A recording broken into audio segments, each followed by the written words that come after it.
नमस्कार मित्रांनो, सकाळचे 10 वाजले आहे. आज रविवार आहे आणि आजची भटकंती आहे मीना नदीचा उगमस्थान. आम्ही नारंगावरून जुन्नर आपटाळे मार्गे आंबोली या गावात पोचलो आहे. तर पाहू शकता हा आंबोलीचा निसर्ग, चारी बाजूंच्या डोंगररांगा आणि वाहणारे खळखळणारे हे धबधबे, मनमोहक हे असं धुकं, मध्ये ढगांची चादर त्यावरनं जात आहे. तर आपण पाहू शकता हे आंबोली गाव. पुढे ह्या ठिकाणी गाडी पार्क करून आम्ही निघालेलो आहोत पुढे मिनेश्वराकडे. तर पाहू शकता ही चहूबाजूने निसर्ग, दाट झाडी आणि त्यातून हा जाणारा रस्ता, त्यातून वाट काढत मार्ग काढत आम्ही निघालो आहोत मीना नदीच्या उगमस्थानाकडे.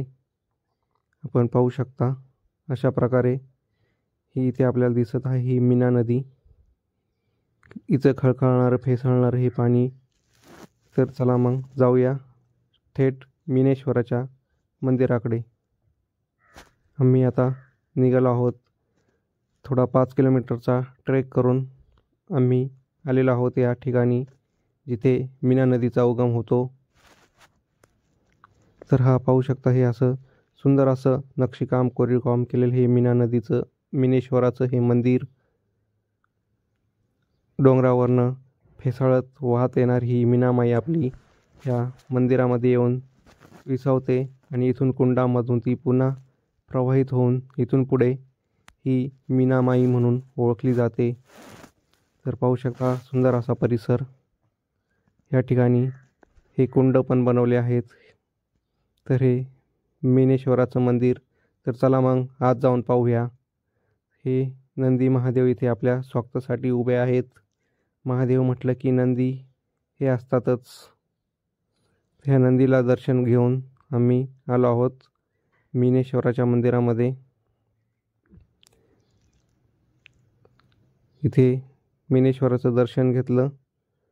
पाहू शकता सुंदर सुबक असं हे मिनेश्वर महादेव पंचलिंगासोबत इथे आपल्याला दिसत आहेत. सुंदर हे असं शिवलिंग आहे. अशा प्रकारे याचं दर्शन घेऊन आम्ही वंदन केलं मीनामाईला. सुंदर आणि सुबक असे याच्यावरचा नाग, पंचमुखी नाग आपण पाहू शकता. ह्याच ठिकाणावरून मीनामाई प्रवाहित होते.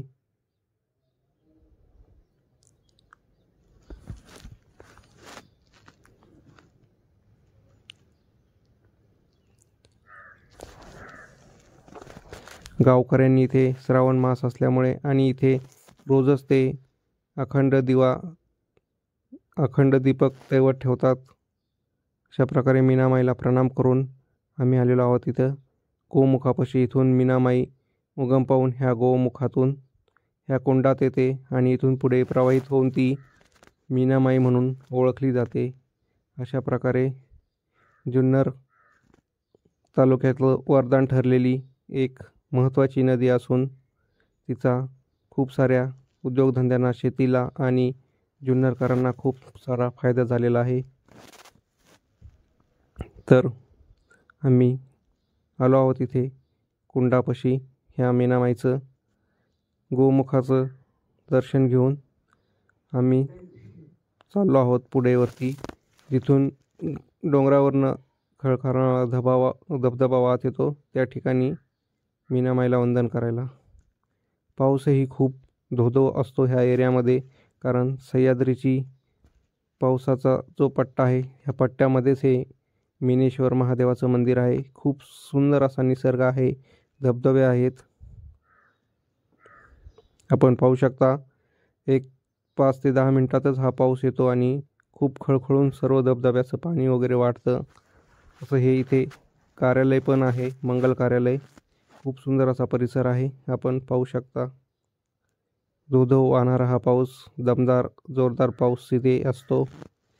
इथूनच आपली मीनामाई प्रवाहित होते. आपण पाहू शकता सुंदर असं ठिकाण आहे.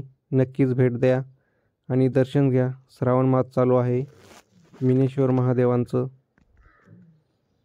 सुबक सुंदर असे मंदिर आखीव रेखीव एकदम सह्याद्रीच्या कुशीत वसलेलं.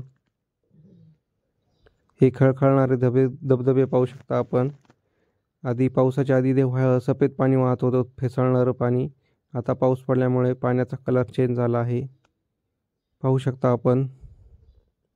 मित्रांनो, ज्यावेळेस पाण्याचा कलर चेंज होतो त्यावेळेस समजून जायचं की वरती पाऊस पडतो आहे. हे अशी ही मीनामाई आपली इथून पुढे प्रवाहित होते आणि आर्वी, नारंगाव, वडगाव, साहनी, पुढे पारगाव, शिंगवेला, संगमेश्वर येथे जाऊन घोड नदीला मिळते. असा हा आपल्या मीना आईचा प्रवास आहे. तर आपण पाहू शकता मित्रांनो, ही खळखळणारी फेसाळणारी मीनामाई आपली पुढे वाहत जाऊन खूप सजीवसृष्टीला आणि नारंगावकर, जुन्नरकरांना तिचं वरदान लाभलं आहे.